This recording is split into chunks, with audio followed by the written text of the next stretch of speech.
Your favorite AI tool is going to be obsolete in 3 months, and honestly, that should make you excited instead of worried. I'm Mark, and today we're talking about why the speed of AI change is actually the best thing that's happened to this technology, and why you should stop trying to find the perfect tool and start thinking about this completely differently. Let me paint a picture. You find this amazing AI tool. Maybe it's for writing, maybe it's for coding, maybe it's for design. You get really good at it. You learn all the shortcuts, you figure out the perfect prompts, you build your whole workflow around it. And then 3 months later, something better comes out. Or the company pivots. Or the model gets updated, and suddenly nothing works the way it used to. Sound familiar? Yeah, I've been there too. Here's what's actually happening behind the scenes, and this is the part most people miss. AI development right now is moving at a speed we've literally never seen before in technology. We're not talking about software updates that happen once a year. We're talking about fundamental breakthroughs happening every few weeks. New models, better training techniques, completely different architectures. And every single one of these changes makes the previous generation look outdated almost overnight. Let me give you some concrete examples so this doesn't feel abstract. ChatGPT came out in November 2022. By March 2023, GPT-4 was out, and it was dramatically better.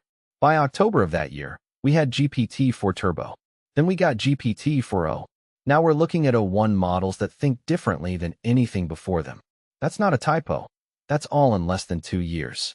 Meanwhile, tools built on top of the original ChatGPT API, a lot of them had to completely rebuild because the foundation shifted beneath them. And it's not just OpenAI. Claude went from Claude 1 to Claude 3 to Claude 3.5 in what felt like no time. Open source models like Llama went from interesting experiment to actually competitive with the big players. Google released Gemini. Anthropic released new reasoning models. The competition is insane, and the pace is relentless. So why am I telling you this isn't something to fear? Because here's the thing. This rapid obsolescence is a sign that the field is actually working. It means we're making real progress.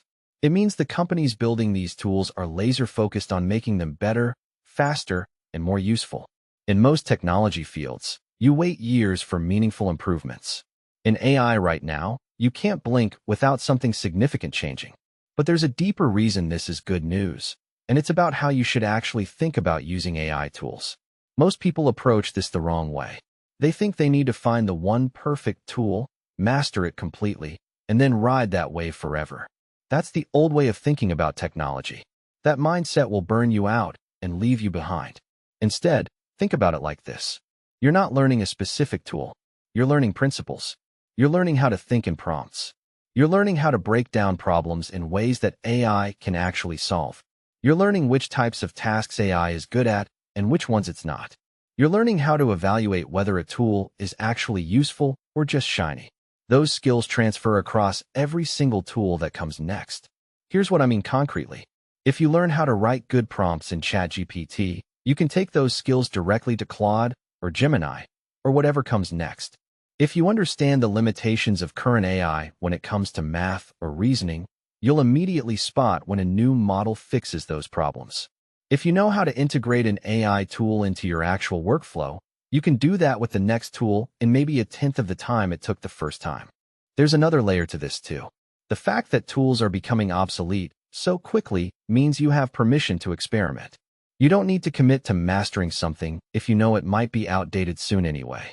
That actually frees you up to try more things, to fail faster, to figure out what actually works for you instead of what the internet says you should use. Some of the best AI workflows I've seen come from people who just played around with multiple tools and stole pieces from each one. Now, there's a real challenge here, and I don't want to pretend there isn't one. If you're building a business or a serious project on top of a specific AI tool, this rapid change creates actual risk. You need to think about that. You need to have a plan for what happens when your main tool gets updated or replaced. But even that isn't as scary as it sounds, because most of the time, newer tools are backwards compatible or at least similar enough that migration isn't starting from zero. The companies building AI tools also understand this. That's why you're seeing more focus on APIs and integrations rather than just standalone products. That's why the best tools are building in ways that let you swap out different models underneath without changing your workflow. They're learning that lock-in doesn't work when the technology is moving this fast. So here's what I want you to do with this information. Stop looking for the perfect AI tool. Stop worrying that you're going to pick the wrong one and waste your time learning it. Instead, pick something that's good right now, get good at the underlying principles, and stay curious about what comes next. Read about new releases. Try them out. See if they actually solve problems better than what you're using. Build a mental model of the landscape instead of becoming an expert in one narrow thing. The reality is that 3 months from now, your AI tool might be obsolete.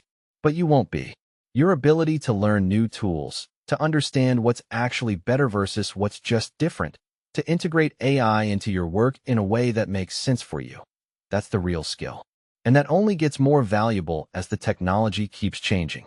The speed of AI development feels chaotic from the outside, but it's actually the best possible sign that we're on the right track.